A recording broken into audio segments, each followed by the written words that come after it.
guys have an idea why you let the land rest for 1 year? You plant the ground 6 years because if you keep planting, you deplete all the minerals. And that's why God had the Israelis taken to Nebuchadnezzar's land, to Babylon, because they let the land rest for 70 cycles. And the land was devoid. So you're going to go for 7 years, so the land will get its rest. Okay? Again, 70 years. Okay? Let's see now. You plant a crop for 6 years and let it rest for 1 year. That's a sabbatical cycle. 6 plus 1, 7 years. Go sabbatical cycle. You hear that term? It's a 7-year cycle. Okay? Leviticus 25, 8 to 22. It says after 7 of these cycles, 49 years. Okay? You let the land rest again for another year. On the 50th year, that's a jubilee year. So you have 2 years of non-planting, and you'll find that in the Bible too. So you let the land rest this year and next year, and you'll have a jubilee unto me. It's mentioned one time in the Bible. That gives you a time where you can find out where the jubilees are if you know when he gave that order. Let's see now. F, the Hebrew calendar consists of 12 lunar months of 28 days each, 336 days. I mentioned that before. Okay. Now, it just so happens on D, it just so happens that the gestation period of a child, a human being, is 280 days. Again, multiples of 7. 10 lunar months. 28 days per month times 10, 280 days. Again, divided by 7. All right? G, Hebrew history seems to run in cycles of 7. The whole Hebrew history runs in cycles of 7. From Abraham to the Exodus was 490 years, exactly. Okay? From Exodus to the building of Solomon's temple, 490 years, divided by 7 every time. The temple and to the command of Cyrus to rebuild the temple is 490 years.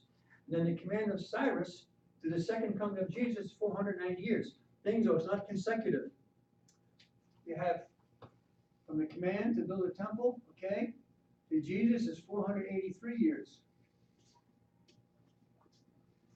Then you have the period of grace, the dispensation of grace.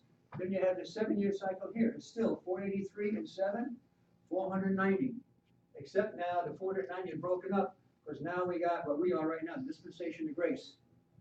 This period right here. When the church is taken away, the last 7 years will take place, but still total of 490. Again, 4 periods of 490 years. That's how God works. Multiples of 7. Okay, next page here. Okay. I on top, on page 5. Within the 7-year tribulation period, the seals, trumpets, and vials are revealed.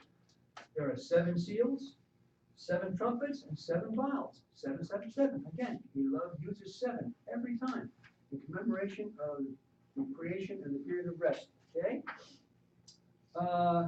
Look at J. Noah's Ark was 75 feet by 450 feet. All right, there's a ratio of 6 to 1, 6 plus 1. Just so happens naval architects have found out that any boat you build, if it's 6 times as long as the width, it's the most seaworthy structure you can put on the water. 6 to 1. 6 to 1. The most seaworthy boat you can ever build. Keep that ratio, your boat will float. No problem. God knows what he's doing. That floats my boat. If you got a boat, that 6 to 1 ratio, it's most seaworthy. Take the ocean, take the water. Now, another thing here, K, the human body sheds cells. You know, you shed cells all the time, right? Your body is continually shedding cells. Guess how long it takes you to shed every cell in your body?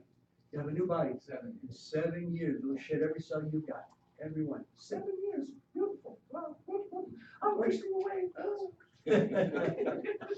Now, next one here is L. The visible portion of the electromagnetic spectrum. That's called the rainbow. All right? How many colors? 7. Red, orange, yellow, green, blue, indigo, and violet. That's the visible portion of the spectrum, the rainbow. Every time you see it, think of him. 7. Now, it's going to be seen from the above scriptures that God uses number 7 in many ways, probably to remind us of the 6 days of creation and 1 day of rest. Now, let's see if there are scriptural clues as to when we may expect the approximate time of Jesus' second coming. Now, with respect to the 6 days of creation, 1 day of rest, there seems to be a correlation between the 6 days of creation, 1 day of rest, right? to the duration of his plan for mankind. We'll see. Now look at A at the bottom. Psalms 90, verse 4. This is the first clue. Tell 1,000 years is the same as a day to the Lord. 1,000 years is the same as a day. Okay, page 6 on top. It says 2 Peter 3:8. Tells that a day is as 1,000 years to the Lord, and 1,000 years is as a day to the Lord. It's the same to him. Now, these two scriptures can mean that time is of no consequence to God. It doesn't make a difference to him. All right? It's all the same, no problem. However, it can also mean something else. It can mean that the 7 days of creation and rest are a clue to the duration of what he has in plan for man. Because everything's in terms of 7. How long we're going to be here? This clue of 6 and 1 may pertain to us. Okay? Look at Psalms 95:11 at C, and Hebrews 3:11. It speaks of his people, Israel, entering into his rest. Right? We know God rests on the 7th day. He's talking about the people entering into his rest. Jews are going to rest for 1 day? We don't think so. Watch. Several scriptures may help us discern what is this rest? What's he talking about? And the correlation exists between the creation of rest of him and the creation of rest for the people. All right? Now the key is Hebrews 4:3-6 and verse 9. Read it for yourself and you'll see. The light bulb came on. Boom, there is a correlation. Here's the correlation right here.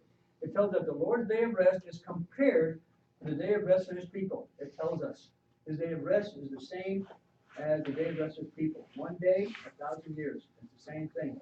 Hebrews 4. It tells us. Okay? It says the kingdom of heaven is a 1,000-year millennial reign, where Jesus will reign over his people. This may be the rest of which God is speaking of in Psalms 95 and Hebrews 3.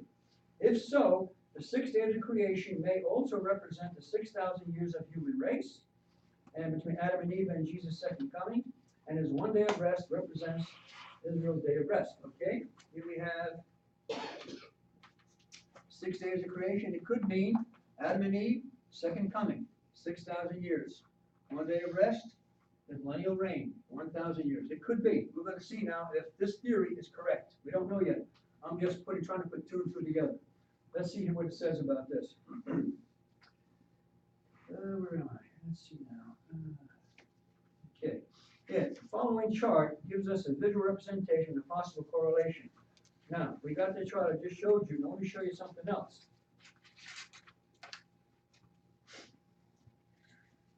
We have 6 days, 6,000 years, okay? There's a second coming. The following scriptures we're going to give you are pointing to his first coming to the second coming, okay? This is the first coming and second coming, okay? Here is a dispensation of grace. He left, and now we're waiting for him to come back. So far, it's been about 2,000 years. So far. It could be more. We don't know. But anyway, 4,000 and 2 makes 6. Okay, now we got to see if there's any clues in the scriptures that show us that there's a correlation between his first and second coming. We'll see what it says.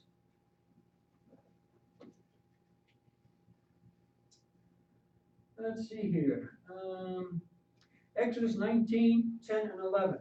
God tells Moses to sanctify the people today and tomorrow for 2 days. And on the third day, he will come down to be in their midst. This is the first clue. Sanctify the folks for 2 days.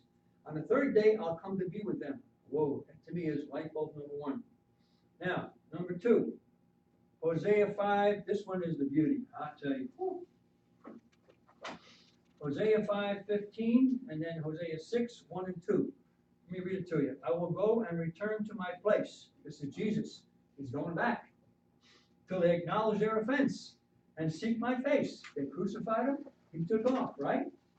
Now, in their affliction, they were seeking me early. They're seeking him, their affliction. He went. He's going to come back one day when they seek him. All right? Now, look at chapter 6. Come, this is Israel talking now. Come and let us return unto the Lord. Let's go back to the Lord. He hath torn us, and he will heal us, and he hath smitten us, he will bind us up. After 2 days, he will revive us. And the third day, he will raise us up, and we shall live in his sight. What's it tell you? He left to acknowledge their offense, and their offense will be acknowledged, And when he asked for him to come back after 2 days, the third day he's coming back for them. What it tells me is they rejected him. He went back home, and if you're gonna wait until they ask for him, and right about the second coming, that's when they're gonna ask for him again. Lord, help us, help us. That's when he's coming down. He will acknowledge their offense, he'll return only when they ask for him. On the Mount of Olives, and that's something else, talking to Joel. Okay, now, let's see here. Hosea, that's 2 scriptures so far, okay? Guess what? When God says something once, it's enough. Says something twice in Exodus, and here, that's enough for me. See ya. I'm done. You say you want more? I'll give you more. Now, page 8, number 3. Luke 10, 26 to 27. Now remember, now we're looking for this 2-day period here, 2,000-year period. If a day is the same as 1,000 years, we'll see what he says about this 2,000-year period, okay? Now, Luke 10, 26, 27 describes the account of the Good Samaritan who helped the traveler beaten by robbers. Although the Samaritans are half Jewish, they're looked down upon as Gentiles. Jews always put their noses up for Samaritans. They consider them dogs like us, okay? Even though they're half Jewish, all right? Now, the traveler was probably a Jew, and the Samaritan was a Gentile helping a Jew. Now, the thing is, now, he took the traveler, the beaten traveler, to an inn, and he said, he gave the innkeeper 2 pence. He says, take these 2 pence and I will return. All right? It just so happens at that time, a pence is enough for 1 day's lodging. He gave the guy 2 days lodging for this wounded guy, this hurt guy. At the end of 2 days, I will come back. Okay? So this to me is that the Samaritan is a Gentile taking care of a Jew for 2,000 years, for 2 days, so Christ comes back to his people. And they acknowledge him. Okay, number 4. Now that's a stretch, but to me I see the Samaritan and the traveler as being 2 days being cared for by the Gentiles. Luke 13, 31 to 33, Jesus is warned to leave town because Herod wanted him to have him killed. And guess what? Jesus answered, said he had work to do for 2 days. I got 2 days work, 2 days. And he would be finished on the 3rd day. Right? I got 2 days to work, and the 3rd day I'm done. 2,000 years, the 3rd day he's coming back to work, the job is finished. Age of grace is done. Okay? Look at number 5. John 2, 1 to 11. This describes the wedding at Cana where Jesus performs his first recorded miracle by changing water to wine. It makes a note that the wedding took place on the 3rd day. Who cares? Weddings take place all the time. Right? But why did God say the wedding was on the 3rd day? Guess what? When Christ comes back, it's going to be at the end of 2,000 years, to be a wedding on the 3rd day. You know what's a coincidence? You know when a Jew is betrothed to a girl, say, go to my father's house, prepare a place for him, I'll come back. He goes to his father's house and he builds an addition to his father's house, all right? Normally takes 2 years. 2. He comes back, guess when? On a Tuesday. It's tradition. Tuesday is the 3rd day of the week.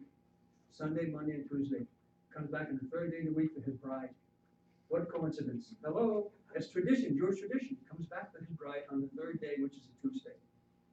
Coincidence? I don't know. Okay, now, this to me is the killer. Ruby Tuesdays. Yeah, right. But he always comes back, it's tradition, he comes back on Tuesday for his bride after 3 days. So now look at number 6, June 4, 1 to 43. It's a lot of scripture, but look at this. This describes the encounter with the Samaritan woman, a Gentile, at Jacob's well. The Samaritans, a Gentile, asked Jesus to stay with them for 2 days. They said, Jesus, stay with us for 2 days, all right? During which time they would come to know him as the Savior of the world. That's what it says. He went with the Gentile and stayed with them for 2 days, during which time they came to know him as the Savior of the world. Then he went back to his people. Hello? He comes to stay with us for 2 days. After that, he goes back to his people. How many times do you have to see it? He's telling them it's time to learn. That's 5 times, 6 times. One more. Top of page 10. This is stretching it because it's a 4-day period here, but I see it differently. Okay? This describes the death of Lazarus and his resurrection by Jesus. Jesus waited for 2 days to go to the resurrection. All right? It was actually 4 days, but it says he waited for 2 days before he went over. okay? So this to me is symbolic of his leaving and coming back for our resurrection for 2 days, okay? But then, how many scriptures did I give you in this time? How many? Did you count them? 7. He gave us 7 scriptures to tell us what's going on. Hello? It only takes 1 or 2. He gets up 7 times. You know, put it together. He's telling us something. People, listen, I'm coming. Tell people about me. It's time, okay? Let's see now. You see the bottom at page 10 is a chart, okay? The question is, this 2,000-year period, when did he leave? When did he go up? AD 29, AD 30, AD 33, okay? I just use AD 30 as just a benchmark, okay? It could be any one. You add 2,000 years to that, 2030. If he takes exactly 2,000 years or 2 days to come back, not for us, Israel, okay, remember Matthew 24? When are you coming back for us? Not the church, not the Gentiles, not the body of Christ, for Israel. Coming back 2 days after, 2030. 2030 should be roughly plus or minus 10, we don't know, but at least we have a ballpark. That's not 2,000 years. He said 2 days, so it should be right on here. The thing is now, when is the church going out? This is the second coming. What's before the second coming? 7 years in here, tribulation. So, I'm not a date setter, but this is 2023. The church may be raptured up by then. We don't know. If it's back to back to the tribulation beginning, we don't know. It could be a day before, 10 years before, we don't know. Okay? But it looks like he should be coming back to Israel around 2030. The time is getting close. That's another 15 years. Gosh. And that's if what the Bible tells us is accurate. Now, God doesn't have to put to the day. Everything in the Old Testament is to the day. Okay? Everything was to the day. They came out of Israel, they went to Babylon, everything. They got out of Babylon after 70 years to the day, it says. Who knows? He might work the same way here. We don't know. I'm just saying it's ballpark. Look for it. Okay? And tell people, hey, you don't have time to mess around anymore. Christ is coming back for us. They come back to Israel. It could be any time for us. Israel, right around 2030, plus or minus 5 or 10. We don't know. That's not going to be 25, 27, 30, 20, 30, plus or minus. Okay? Now, let's look here. Now, at the middle of page 11, we are now approaching the beginning of the 3rd day since his departure. He could return any time before or into the 3rd day. All right, 1,000 years long. Could be in the first day of 1,000 years, or could be in the 200th day in 1,000, 200 years, 1,000 years. But it's in a 1,000-year period. Okay, the 3rd day. I would assume it's the beginning of it. You know, why did he say I'll be back in 2 days? Okay, there's no way to determine when that will be. One sure way to get a feel of how soon it may be is to keep an eye on Israel. There's the key today. What's happening in Israel? All right? Now, since Israel has been restored back in the land, 1948, however, now we have to know, Israel today is not the true Israel. These people are really secular Jews. However, you look in Zechariah 13, it says God will refine his people in Israel. He's going to refine them. Let's just say that 10 million people in Israel today, all right? He's going to refine them with fire. Israel today will be refined with fire. He's going to kill 2/3. The 1/3, the survivors, will be his people. He says, they will be my people, I will be their God. Right now, Hosea 1:9 says, they are Lo-Ammi. They're not my people anymore. They're not. Okay? They're not my people. When he broke them away back in Acts 28:28, he said, Paul, forget it, not my people anymore. Okay, that's from the Lo-Ammi. But he said, now then, when I get rid of these 2/3, they'll be my people. So the people there now, 1/3 are going to be the true Jews. The other 2/3 are going to be wasted. But at least there's some people there now who are true Israel. We don't know which one, but 1/3 will say, you are my God, and I will be their people. That will be the God, you'll be my people. So the people there right now are not true Israel, but 1/3 of them will be one day. All right? So you'll see that. And in all the scripture, he's saying when he's coming back. Okay? Now, the cause of this problem is the Muslim nations. All right? That's the problem. We're getting close to his coming, and the way to tell it is how much hot water are the Jews in? Are they in little hot water or boiling hot water? It's getting worse and worse every day. You see, Islam is just dying to attack those people. Okay? They hate Israel and have vowed to push her into the sea. They hate Israel to the point that they are using all means at their disposal to pressure the nations of the world to blame them for most of the world's troubles. And they blame Israel as a major threat to world peace. This hatred of Israel is causing political, economic, and social trouble to ripple across the entire earth. You see what's happening now. The Muslims, the pale horse, they're making trouble. How much trouble is going to happen? It's going to be bad. They're going to kill 1/4 of the world's people. It's coming. It's coming. Now, this Muslim hatred of Israel is the key to many end-time prophecies and the timing of Jesus' second coming. When it hits the fan of Israel because of their Muslim neighbors, we know it's getting close. If Israel were at peace today, no one's bothering them, forget it. Christ's not coming back. He's going to come back when they're in deep trouble. Now, how deep is the trouble going to have to be? We'll see. It's getting deeper and deeper right now. Okay? Let's see. One is interesting. Look at B there. Okay? The Muslim hatred of Israel is the key to many end-time prophecies and the timing of Jesus' second coming. That's Daniel 2:32-35. It tells us that Europe today, the revived Roman Empire, is going to be controlled. Guess what? Is Europe, Mediterranean, Israel, the Roman Empire, but not just Europe. It was all this. These are the Gentiles. Who's over here? Muslims. Half the Roman Empire is Muslim. More than half.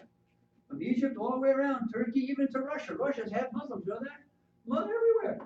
But the revived Roman Empire is coming back, and you see it happening today. These people uniting, they got money now from oil. They're making an impression on the world. So not just Europeans, these people are reviving too. So people think it's, Europeans. Europeans are up, but so are the Muslims. Now, which one's going to cause the trouble? I would say it's going to be the Muslims. Europeans don't hate the Jews, So we'll see. All right, now,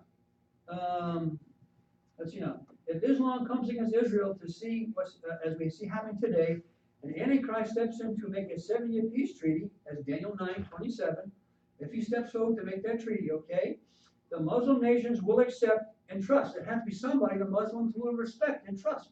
You're going to trust a Christian? No. Who are you going to respect? A fellow Muslim, okay? It seems to me that he will be a Muslim believer. I doubt the Muslim nations will accept an infidel to conduct the negotiations for them. Probably going to Muslim. Don't know. Just my guess, okay? There's nothing in it that says it, but we're going to see what this guy comes back from, what his background is, as Mary Lou said, okay? He'll probably be a Muslim, even though his heritage may be Western or even Jewish. Isaiah 31:8 tells us he is called the Assyrian. He's from Assyria, of all places, all right? He might not be living there now, but his background is Assyrian, okay? Daniel 11:37 tells us he will not regard the God of his fathers. Probably the God of Abraham, Isaac, and Jacob. Muslims don't have a God of their fathers, okay? So, you see that on the bottom is Israel was conquered by and dispersed, and he could come from anywhere. The Jews were dispersed and conquered everywhere. This guy with Jewish background could be raised as a Christian, as a Muslim, who knows what? He could come from anywhere, most likely from Syria. But he's going to come and speak great things, and he will be the peacemaker, okay? Look at the top of 13. Islam today is looking for and expecting a holy man. They call him the 12th Imam, all right? They say he's a great peacemaker and will negotiate a peace treaty with Islam and Israel. They're forecasting this. This guy Imam is going to make a peace treaty between Israel and the Muslims, okay? And he will eventually rule the world. Who's this described to you? Who's it sound like to you? Antichrist. He fits the same description. We call him Antichrist. They call him the 12th Imam, their holy man. It's the same bad guy, okay? He fits both descriptions. It's just a matter of time before hostilities between Israel and Islam reach the boiling point where war is about to occur. Just a matter of time. We can see the handwriting on the wall, okay? The Antichrist, or 12th Imam, whoever you want to call him, okay, will then step in between them and they negotiate a peace treaty. He will negotiate a peace treaty, okay? Did you know that when Bill Clinton was president, he called the president of Egypt and the Palestinians and Israel to Camp David, and they talked about the peace talks, blah, blah, blah, and you got to give up the land, And they said, look, the Jews want the Mount Moriah for their temple, And so the Muslims, they want that, the Dome of the Rock. What are you gonna do? You know what Clinton said? Share it. You have yours, you have ours. He said, share it. You know what they said? Sure, good idea. Hello. It's just about putting it into implementation now, that's all. The peace deal is already made. Now Clinton, I don't think he's the Antichrist, but maybe, you never know, that guy's a bum. But he said, the solution, Amen on that, Joe. the solution to the problem. Barack They're Obama. not gonna kick the Muslims out, be held to pay. And the Jews won't be kicked out, so let's share it. You know, hey, it'll be 100 meters between them, no problem. Hello, it's coming, it's here soon, folks, I'm telling you. The die is being cast right now, you see it, okay? That's it. So when we see these events take place in the Middle East between Israel and Islam, they heat up and approach the boiling point, look up. The redemption draweth nigh, okay? Now, for those of you who are not Christians, don't understand this, we know Jesus Christ loves you. He died for you. He was crucified, buried, resurrection for your justification. He did it. Why? Because he loves you. How do we know he loves me? How do we know how much he loves me? He loves you this much. That's how much he loves you. Kind of scared me there for a second. He loves you. And I'm not stripping. This is I why. thought it was Superman coming out. He loves you this much. I thank you. Thank you, Joe. Let's take a break. And for all the people in internet land, we'll be back at 11 o'clock. How much back there? You wouldn't believe what I went I believe it. through. My head, the line's got Get to a railroad track and I see 3 engines go by, I said, oh.